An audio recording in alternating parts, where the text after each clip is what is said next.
and is available through the air show grounds. The cost of the program, all the 5 flights. Ladies and gentlemen, there you see one of the most impressive airplanes ever built that came from the Lockheed Skunk Works. It is the F-117 Nighthawk from the 49th Fighter Wing at Holloman Air Force Base, New Mexico.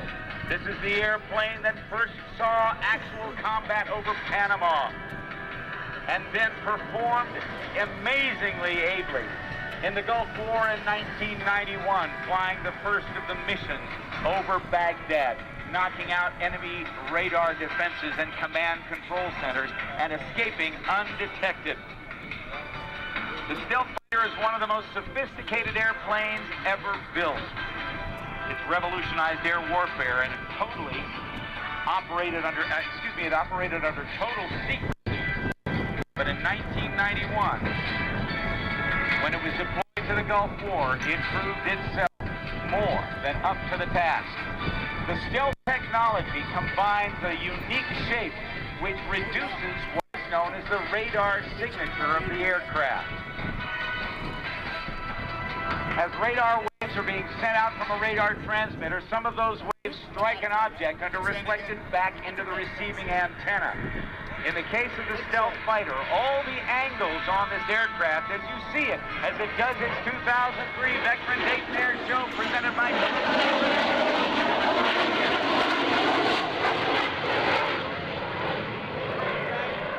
radar waves away from the antenna. It is coated with radar materials which soak up some of the radar waves.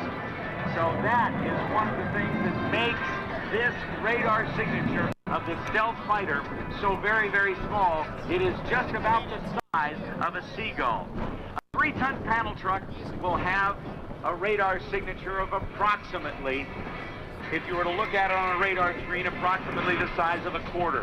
A Boeing 747 would look about the size of a dime. The Boeing B-52G Stratofortress would have one about a half-inch, a circle about a half-inch in diameter. The Rockwell B-1B bomber about an eighth of an inch in diameter. And the Lockheed F-117 Nighthawk, as you see approaching to the right, has a radar signature about a 64th of an inch in diameter, reflecting the size of a seagull.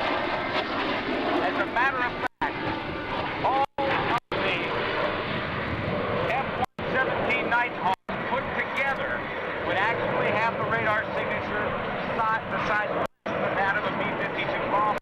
In addition to that, it is so stealthy that air traffic control radar in the United States is unable to see it, except for the fact that the maintainers actually put pieces of metal on the airplane which they nicknamed warts. And those warts enable it to be seen by air traffic control radar so it can get from place to place here in our country. 59 of these were built. Some 53 or 54 remain flyable today, and you are seeing a piece of history. We have seen some of the oldest airplanes ever built right here at Dayton, and now you see one of the most advanced. Get your cameras ready for the F-117 Nighthawk.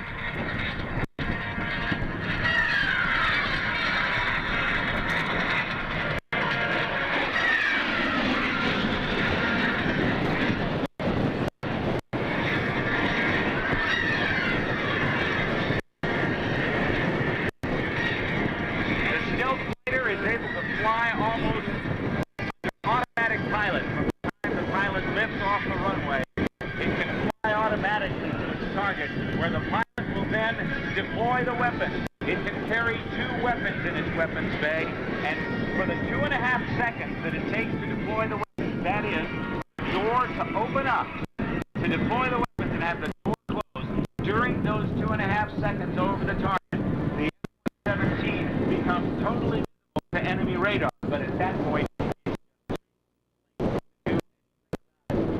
your eyes to the right, the F-117 Nighthawk from Holloman Air Force Base, New Mexico, approaches for landing here at Dayton International Airport. It can carry up to 5,500 pounds of weapons internally. Looks like we're going to have a little pass on this one. Yes, indeed, there's the gear coming up. This Lockheed aircraft, built by the Skunk Works, that Lockheed aircraft came from the same design group as that of Kelly Johnson, who designed one of the premier fighters of World War II, the P-38 Lightning. Also the F-80 Shooting Star, the United States Air Force's first operational jet. Another one that flew in the 50s and continues to fly under a modified design today, the U-2 spy plane. And also an aircraft which holds the world's absolute speed record of in excess of 3 times the speed of sound, the Lockheed SR-71 Blackbird. When you look at this plane, when it's on display, what I believe we have, is this one going on static or we have another? There's another one in the hangar on static. It's interesting to look at the things like, for instance, the gear doors and the fittings for the canopy.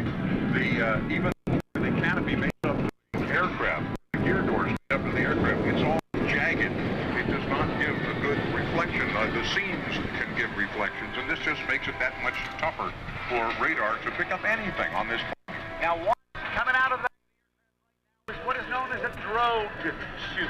That is used to help the airplane slow down even on the long runway here at Dayton International.